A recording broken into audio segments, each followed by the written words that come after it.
Yeah.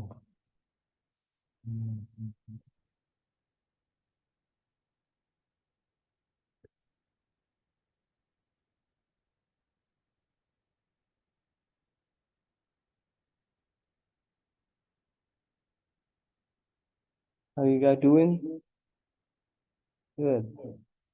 Uh, is that Amber or who will do the final presentation here? Forgot to write down. Is that you, right?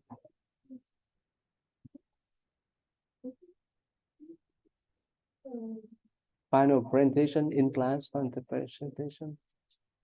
I forgot to ask. Not you, Amber. No, I don't. Lexis, you do it? It might be. Yeah, probably you. Mhm. You can do it. Good. The last Because Dr. Rebecca, she liked to. Mhm. What you Lexis? My topic is, I believe how mindfulness would impact, um, what do you want to do?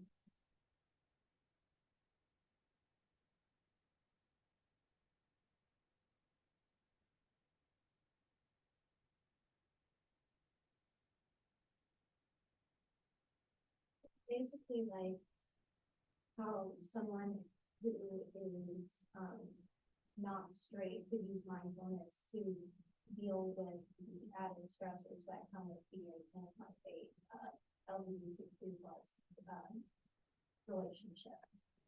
So like the MBSR, right?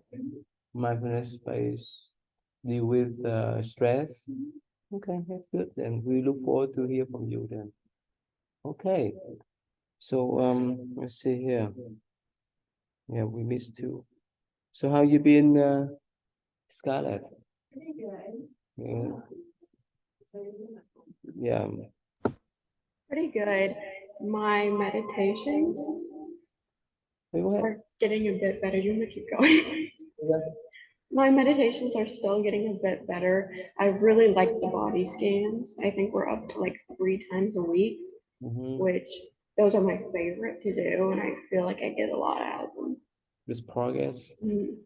Nice. You look calm. Mhm. Nice. Oh, look. You look calmer or what was that? Yeah, so I've been starting to use the mat that I got for our mindfulness practicum that we went to on that Saturday. I've been starting to use that for like my actual meditation and my body scans, and that's been working really well. Test is that? Hmm? Which test? You taking the test? No, I'm my mat, the mat that we, yeah, that I've been starting to use that for my meditation and body scans, and that's been going really well. Okay, thank you. Jessica, how is your meditation? They're going pretty good. They've definitely gotten better. I'm trying to do one mindfulness session, whether that's like sitting or walking meditation or body scans, like once every weekday. Like I usually try to do in the morning before work. And it gets me motivated. Okay. Lexis? It's been pretty good for me. I've been doing more body scans and then using yoga. And I think that's been really helping me to use it kind of like actively, more like whenever I play volleyball and just work out and do stuff like that. Mine has Reduce the voice in your computer. Turn the mic on, but reduce the volume so it won't have echo. Mhm. Okay, so mine have been going pretty well. I like that now with my breathing meditation, I'm able to feel the movement in my body more clear. Like I can feel my heartbeat, like the pulse in my neck. Very nice now. Yeah, and I can feel like my back going up and down or my chest going up and down. And that feeling is really reassuring for me. So every time I feel it, I instantly just feel more relaxed mentally. And I feel like I'm better able to sense whenever like my body's in pain, whether like my shoulders are tense or like my legs cramping up, like I can better sense that and help just alleviate that pain by just being aware of it and focusing on it. Since you practice meditation before this class, right? Yeah, I've never done it. Lexus, right? I messed up the interview. So you could recognize your heartbeat now? Oh, that's nice. How about Scarlett? Have you recognized that? It's not easy before, right? No way, right? Now you calm down so you can know what's going on in your feeling, right? The emotion. Okay, that's great. Are you ready? We wait for you. Yeah. And look right, you place up the whole right. Go ahead, please. Yeah, that's nice. Okay, go ahead.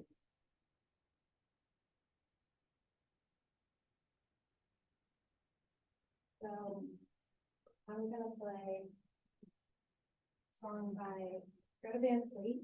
It's called Anthem. I thought it was pretty fitting for this class, so. You play since you little? Yeah, When? When you I first played- start? I started whenever I was 11, and I kind of lost it for a little bit because I had more other things to do, but I really picked it up again last year and into this year, so. Okay, go ahead, please.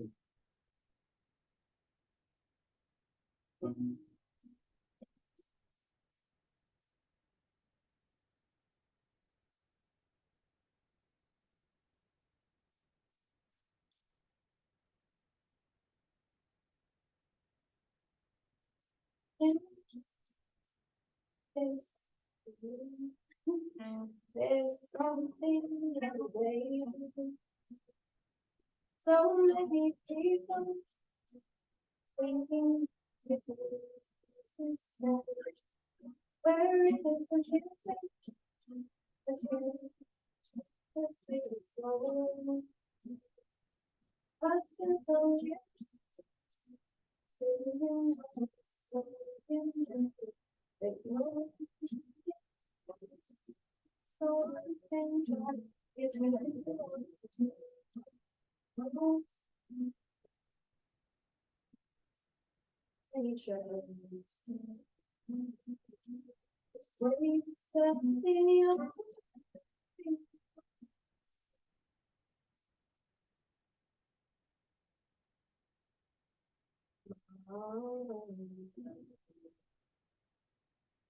and every that's why at the it's a new field, the world is made of.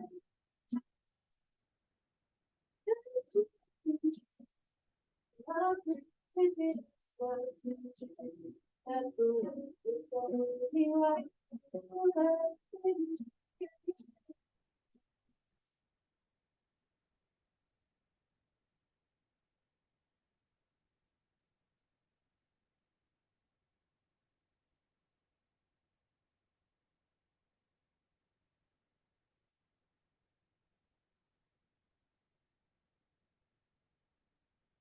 you know the noise, the fixing every day.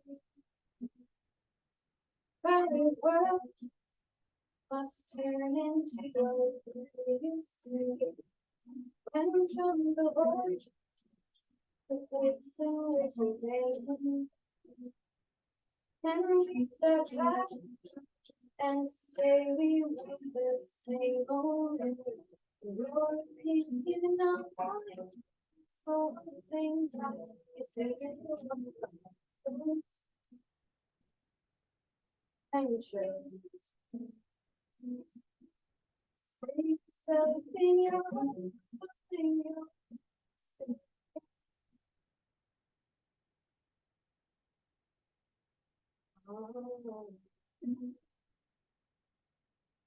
and every look that's what I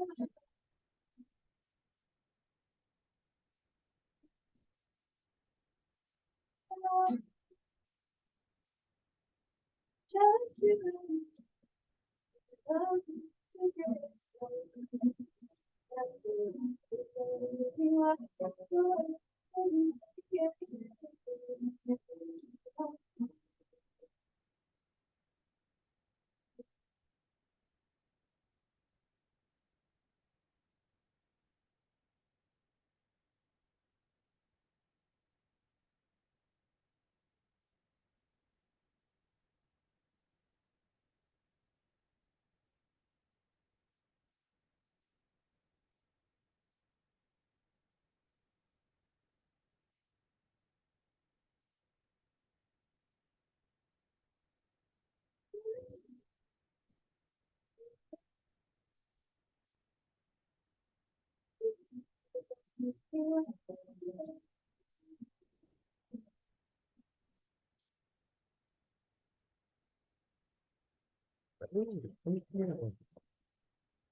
Look, since we don't have much time, so can you do last on the last day? You have your guitar, right? Yes. Oh, good. That's nice. Then we look forward to hear from you then. Thank you. All right, thank you. It's so wonderful. Do you have you done any performance in the public before? I have a long time ago. I did a competition and I think I sang Taylor Swift song. Mm. My guitar. Okay, I love that. that's great. That's wonderful. Thank you. So you published your postcard, What did I do? you published your play, your song? I have not. Oh, no. I Okay. All right. That's great. All right, so let's see here. All right, yeah, we have, go ahead, look, we have number one, please. Yeah.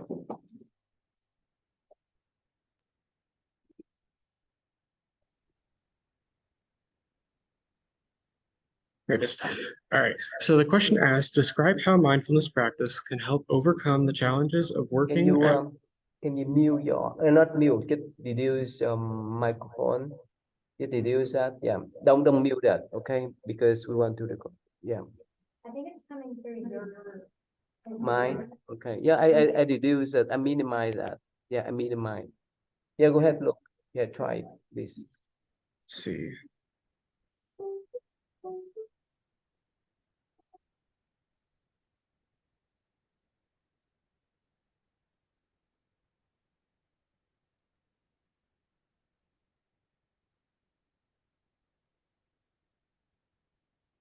Okay.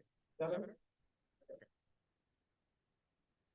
So the question asks, it says, describe how mindfulness practice can help people overcome the challenges of working at home during during the aftermath of COVID-19. So what I said was that the COVID-19, so the pandemic, it abruptly changed the way that work and life was carried out. And the pandemic required people to work from home, and people across the workforce had to quickly adapt their homes, like their living rooms and dining rooms, into like specialized office spaces. And it made people find out that it was a lot harder to work because of all the distractions that was going on around in their house, like dogs barking and children crying and doorbells ringing and stuff like that. And because of that, it caused a significant decrease in motivation and mental health. And because of that, what the author recommends are mindfulness techniques for employees and managers. And they said that during COVID-19, mindfulness practice was found to be beneficial in helping people overcome the challenges of working from home by allowing them to disconnect from work, improve their attention, productivity, and performance, and enhance their ability when to help manage screen time fatigue. So first, people found that it was really hard for them to disassociate themselves from thinking about work after work was over. And the author referred to this as work-related rumination, which occurs when people think about work-related issues and events while they're not working. And how mindfulness counteracts that type of negative thinking is that it keeps people engaged in the present moment and it keeps them away from dwelling about the past or worrying about the future. And the 5 mindfulness techniques that they say are recommended for people who are struggling with this are meditation, mindful breathing, body scan, a grounding exercise, or a mindful check-in, which is kind of like a form of self-reflection.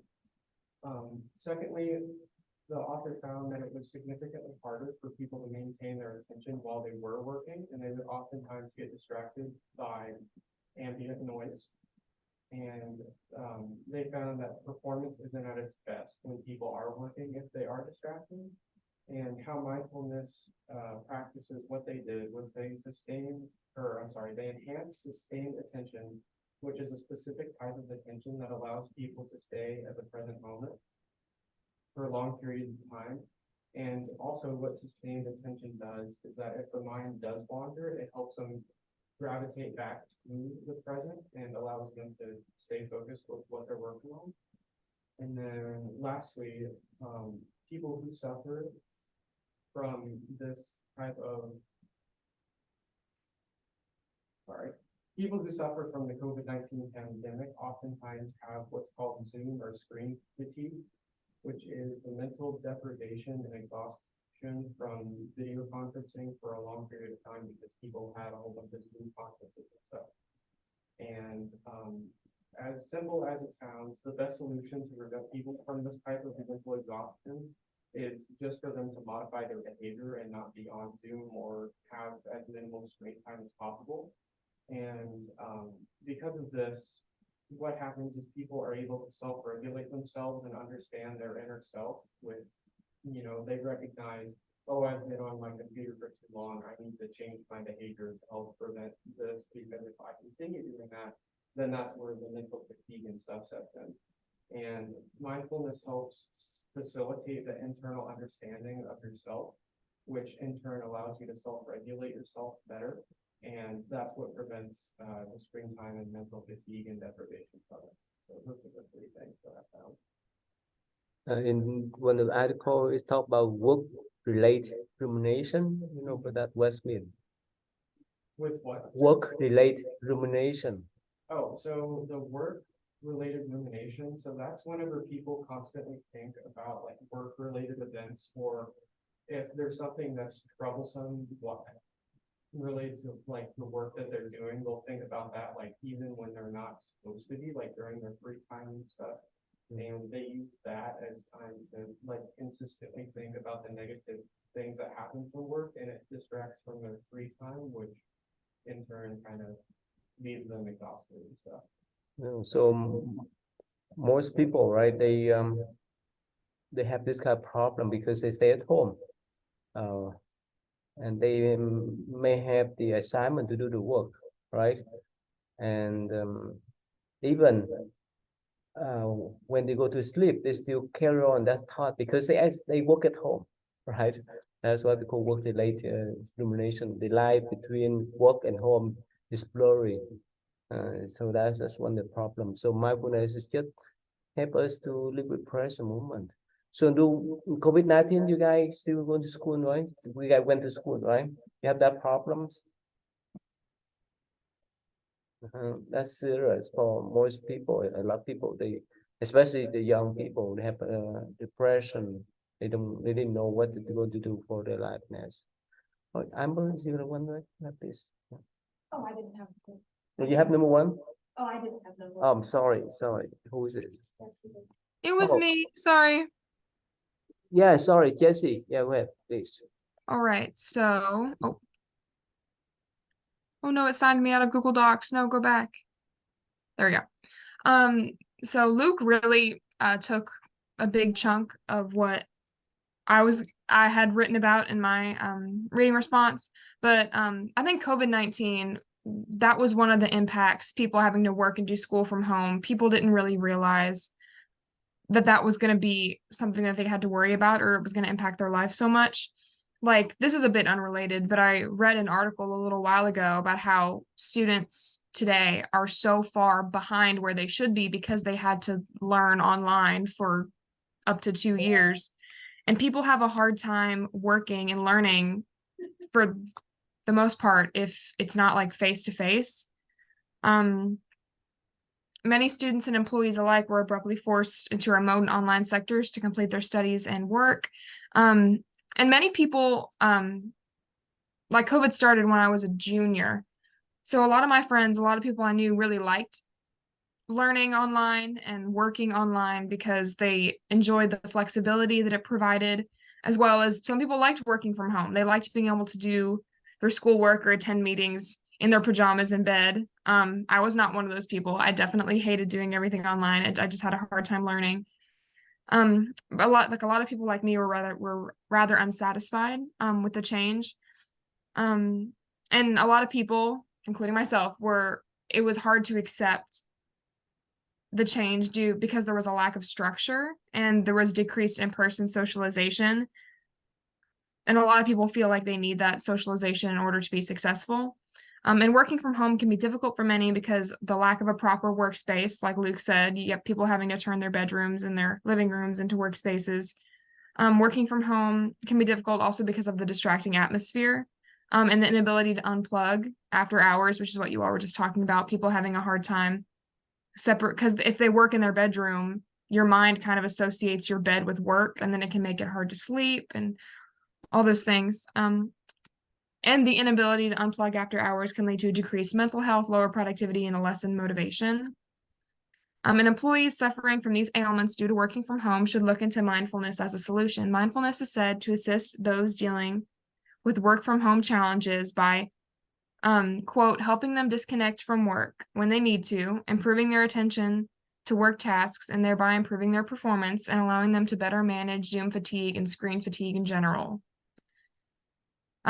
Mindfulness is the idea that I mean, we've been discussing it all semester, but it's the idea of being here and now, specifically concerning body sensations, thoughts, and emotions. And being mindful can help people not only better understand their emotions and thoughts, but also recognize what stimulants cause them. Kind of like what Luke was saying earlier, if they realize being on looking at a screen for more than 2 hours really drains them mentally, then they need to learn when to stop and when they need to take that break. Mindfulness can help employees disconnect from work by being able to psychologically detach after hours. People with higher levels of mindful thinking are better able to psychologically detach after hours. And those who are able to do that, have been proven to be more refreshed and motivated when they do return to work, and it increases motivation and productivity and improves a person's overall well-being. Mindfulness can improve a person's attention and task performance by enhancing one's sustained attention. This leads to improved attention switching skills, as well as increases in one's ability to pay attention for longer periods of time. Mindfulness can also help a person recognize when their mind is beginning to wander, and therefore making it easier for them to return to the appropriate mindset. Mindfulness can also help people manage Zoom or screen fatigue and prevent the lassitude we were talking about earlier from occurring by increasing a person's ability to self-regulate.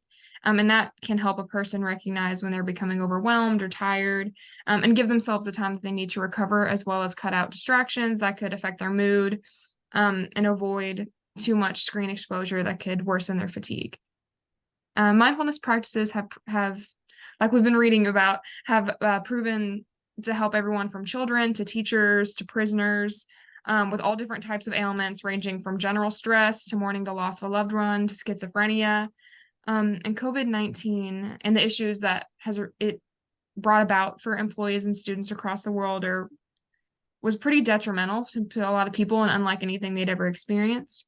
But with the proper mindfulness and self-regulatory techniques, it is possible to make working and learning from home a little less intimidating, once you get those practices in place. Thank you. So I think at first, before the COVID, right? Mm-hmm. I would still love to study at home and join online, right? But during COVID-19, we were locked in the room and the house, and so most of us were tired of looking at the screen, right? That's why right after the COVID-19, most of people want to go to school, want to go to work, because as human, we like to have the kind of human interaction. We don't want to stay in a spot by ourselves, look at the screen, maybe boring. Yeah, and of course, as many people, they couldn't handle that. So how did you handle your COVID-19, Jesse? It was pretty rough. If I'm gonna be honest, I feel like I'm a very social person, and I didn't realize that until not only was I doing school online, but nothing was open. You couldn't go anywhere, you couldn't do anything. A lot of people didn't want to leave the house. I had a very, very, very, very sick grandmother at the time, so I didn't want to go anywhere and risk bringing anything back home.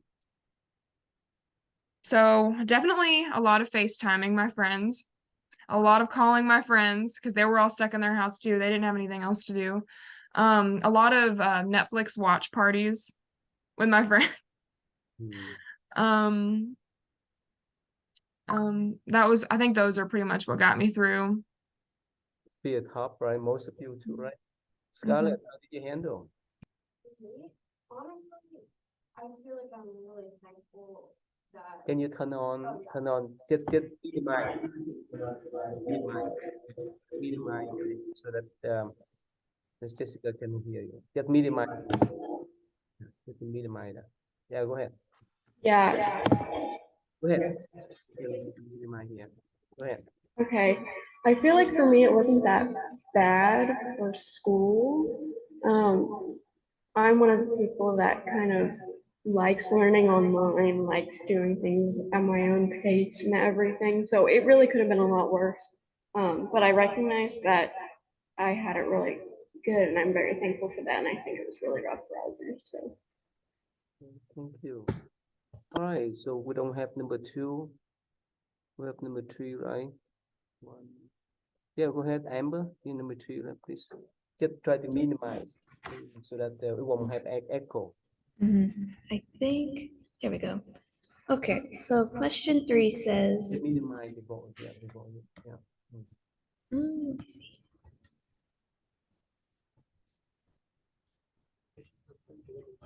There should be an auto setting or audio setting thing. Yeah, go ahead, please.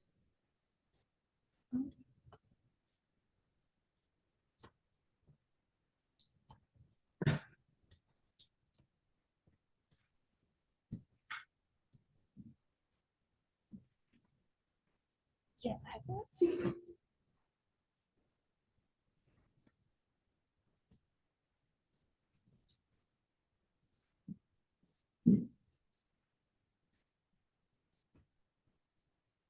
So can you manually turn down the mic volume? Sorry, I'm not, I don't, like, I'm not used to doing this kind of stuff. It's fine. That down like to half. Okay, thank you. Good. Yeah, go ahead. Yeah, there we go. Okay. So question 3 says, expound how mindfulness practice has positive correlation with job performance. Similarly, together with a specific dimension of work engagement and dedication, mindfulness practice has negative correspondence with turnover and tension. So I had said that dynamic work environments require employees to be attentive to the present moment and make decisions based on what is occurring in the moment quickly.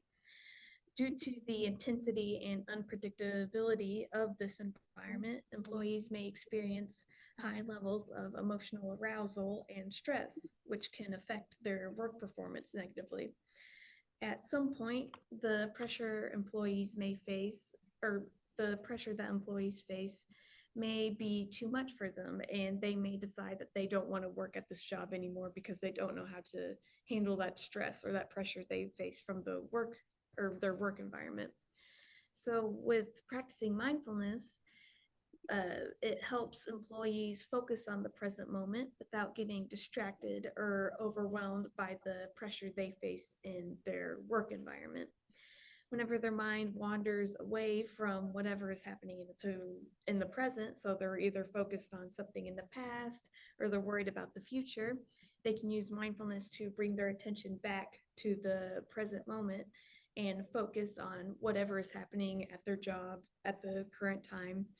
And by bringing their attention back to the present moment, they can prevent making any mistakes or making any errors that could have occurred because they were distracted from either focusing on the past or the present. This acute awareness of the present moment can ultimately improve their employees' work performance. Practicing mindfulness also helps people cope with stressful situations effectively by improving their self-regulation. So they're better with mindfulness, they're better able to regulate their stress, regulate their anxiety, regulate any negative emotions they may be experiencing.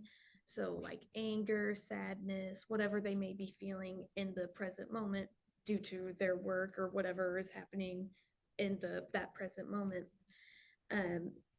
And based on this, whenever they are faced with a difficult challenge at work or they're experiencing a lot of pressure at work, employees can utilize mindfulness to respond to these stressors proactively and with less doubt or rumination or concern with whether their decision's the right one or not. They can think about what they wanted, how do they want to respond to this situation, and get to a resolution quickly so they can focus back on their task at hand.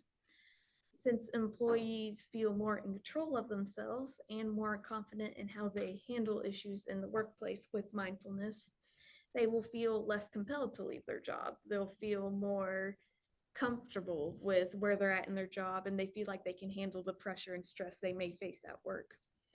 And much like mindfulness in the workplace, work engagement is positively correlated to turnover intention, or no, is positively correlated to work performance and negatively related to turnover intention. Work engagement refers to the extent which one feels invigorated, dedicated, and absorbed by their work. The difference between workplace mindfulness and work engagement is that the latter influences employees to exert more effort and to put more of their energy and time into doing well at work because they feel passionate about their job and they want to see their work improve, and leads them to be highly invested into their work, which causes employees to feel reluctant to leave their job because they're putting so much time and effort and they feel enjoyment from their job. They don't feel as inclined to leave. Workplace mindfulness, on the other hand, improves employees' work performance because they are more present in the moment. They're more aware of what is going on and what stimuli is happening in the work environment. And that by being aware, they can prevent any errors from occurring by being distracted, and they can make more sound decisions in the moment. It can also help employees observe and respond stressful situations or any negative emotions or behaviors they are experiencing in that present moment.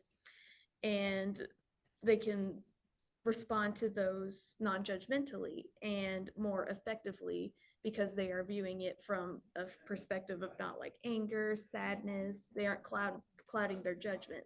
They are just focusing on what is happening in the present moment and what they can do in that moment.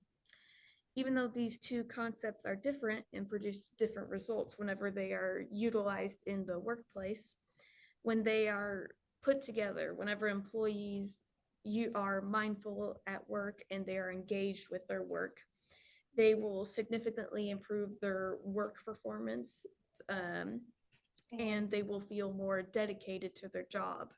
So they'll feel more pride in what they do, they'll feel more confident in their work, and they will feel more comfortable in how they handle stress or any pressure that they feel at work. Okay, number 3. Oh yeah, Scarlett, sorry, go ahead. I will ask you a question. Go ahead, Scarlett. Thank you. Okay, so I said that there's a positive correlation with mindfulness and job performance, work engagement, and dedication. And then I define dedication as the degree to which one derives a sense of pride, aspiration, and significance from one's work.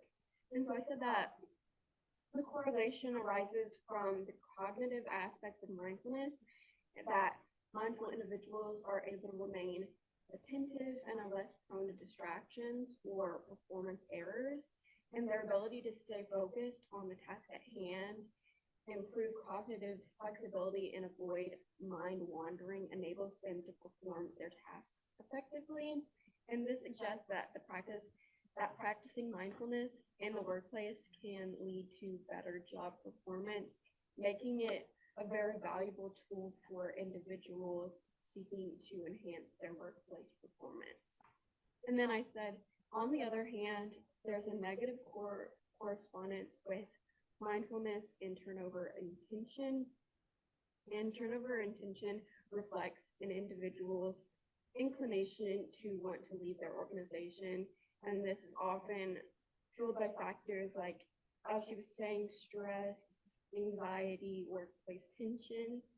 And I said that mindfulness has a negative correlation with that because mindfulness acts as a coping mechanism that allows individuals to manage their stress levels and deal with challenging situations proactively and be able to adapt to challenging situations.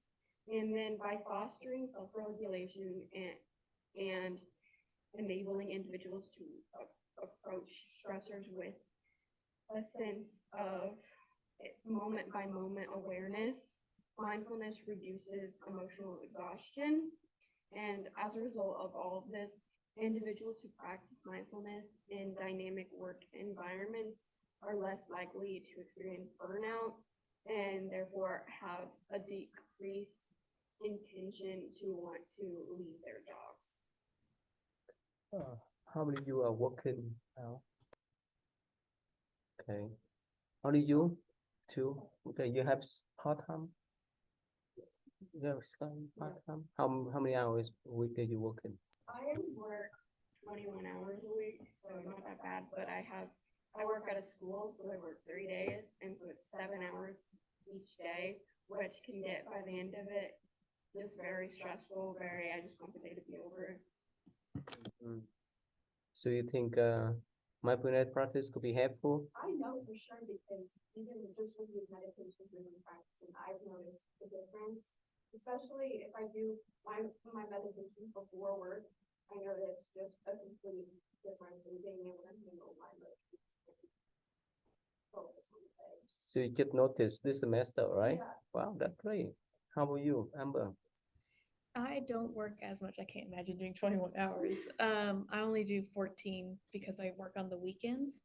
But yeah, I work 7 days. I work 7 hours per day. So after my shift is over and I'm home, like I just feel so exhausted, like physically and mentally. So with mindfulness, especially with the body scans, like I'm able to just lay down and just focus on my body, focus on my breathing, feel any areas that like are tense and just be able to relax them. And then I just feel like a whole new person in the evening. Like I just feel more happier. I'm more talkative with like my friends and family. And I feel I'm more, I do a lot more whenever I do like homework afterwards because I just feel more cleansed, I guess. My mind feels more clear. Wow, that's wonderful. Jesse, you working or no? You work? How many hours per week that you working? I'm full-time. I'm at about 40. Full time, really? Wow, how I'm a could you busy, handle? I'm a busy lady. Oh, really? So you go to you take full time. You are full time student too, or just a Yeah, part? I'm taking, this is my last semester of my undergrad, so I'm taking 12 because that's all that I had left. But normally I would take 15-ish. Wow. I took 5 classes and that would usually be 15. I think I had a few times where one of my classes was only worth like 1 credit hour or something. So it ended up being like 13, but You need to take care of yourself. You need to balance out. I try. I don't mind. I like being busy. I like having stuff to do. So I don't Yes. mind it so much. Okay. Now, my question, even for everyone. So let's say, when you even now, right? You go to have interview the job that get for your internship and so forth. But sometimes those job you may not like those job, right? Because it's not your interest, and also because of the requirement you need to do. Otherwise, you would not like. So how can handle if you don't like whether working or even you take some classes you don't like because of the requirement only. So how can you handle them? For those job, for those courses that you don't like, yes? If I'm taking a class or doing work that I don't want to do, I have a tendency to not try as hard and not, be as engaged. So I think for mindfulness, I think even meditating before work or before that class can help you stay focused and bring your attention back, because I think it is if you're not interested in what you're doing, you don't want to focus and pay attention in the present moment. You're going to be thinking of, oh, what am I going to do when I come home and everything. And I think just meditating allows you to bring yourself back to the present moment so that when you're working, you can give it your best effort. Live with present moment, whether you like that job or whether you like that course or not, right? Otherwise, you have to wait for the course or for the time to finish, right? And this feel a lot. It feels stressful. All right, so thank you. You are the last one, Alexis. Yeah, please. All right. Look. Yeah, take guy here. Yeah.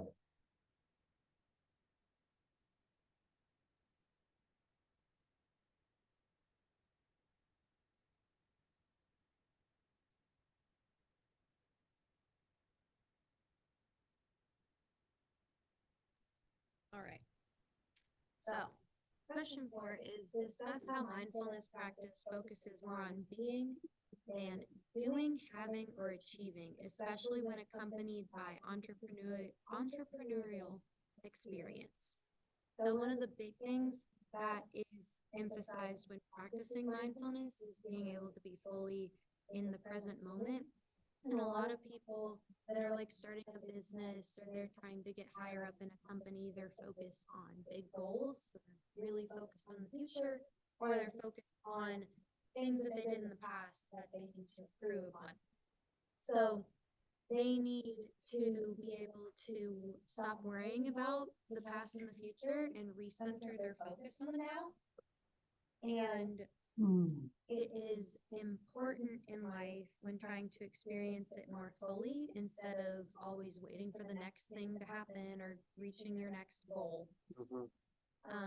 Because life ends up going faster and you end up regretting not spending more time focused on the present because you just let everything pass by you. So, wanting to get to these goals is going to take work, and focusing on that work in the present will help you achieve those goals. And especially in like the world of business, because everything is usually like not very process driven, it's more outcome driven. So being able to focus yourself on the process makes you have better outcomes in the end instead of just trying to reach the end of it.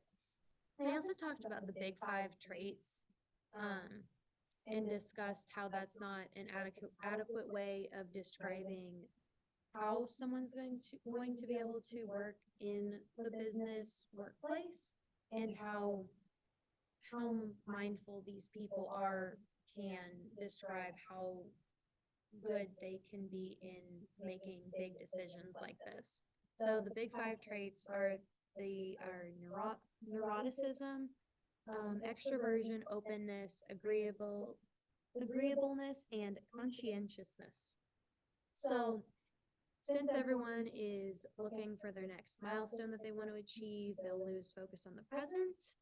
And it's shown that people with higher levels of mindfulness are able to, they actually like take a while to make their decisions. So they aren't like making snap decisions and just acting on things. They take a second to think about things before they make like big decisions like starting a new company or taking a next step and things like this.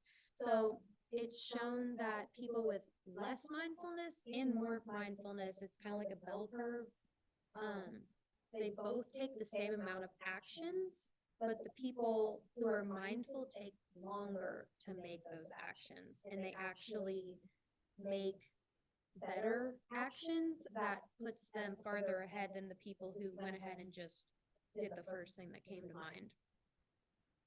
So it shows that not only do they catch up with these individuals who are making mindless decisions, they will surpass them greatly in the implementation stages of business and making big decisions like that. It also shows that they're more acutely aware of their own personal values and goals. They're more aware of their environment.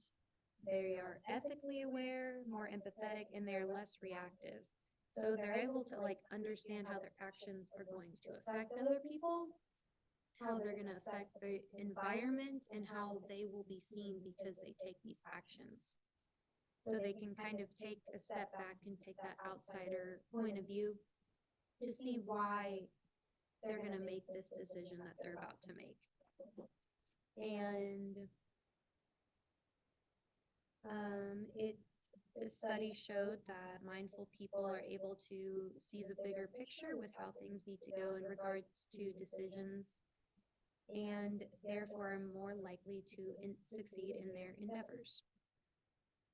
What is the difference between being and doing? What's the difference?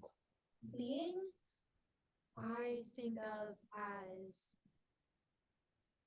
you're more comfortable with being able to not always be taking action all of the time. So you are comfortable with taking a step back and looking at a situation and just living it for a second, and then making an action based off of what you see and what you feel, instead of doing and having and achieving. That's, you're looking forward and you're kind of taking a step past what you should be doing right now and reacting instead of watching and then acting. Yeah, without come to this class, right? Most of the time, you get stuck here, right? Doing, having, achieving. I come to the class, right? I achieve something, right? I taking the test. After while I'm taking the test, I want to achieve something. I want to have something, right? I want to do something. Why? That's why we have some kind of stress, right? Some kind of anxiety. If we don't achieve, if we don't have, if we cannot do, we get stuck. We will frustrate. Like Jessica, you follow, right? Right. So that's the point. So there's being the present moment. Even with the moment that you be with your girlfriend, boyfriends, if you just be there, you enjoy that moment. But you say, oh, I have time with her, with him, and so forth. Maybe stressed out too. If somehow that person don't pay attention much about you, right? Or even when you take a test, it's applicable in every situation, in school, at work, in relationship, and so forth. Please, so from now on, remember this one, being. When you are being with any situation, you really enjoy that. And there's many articles just talk about just be there, just focus in the present moment.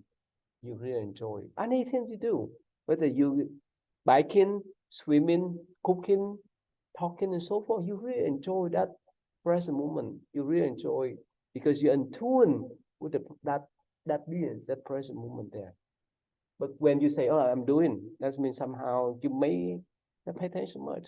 Or when you say, "Oh, I want to have something," expectation, right? Expectation. When it fails, your expectation will be frustrated.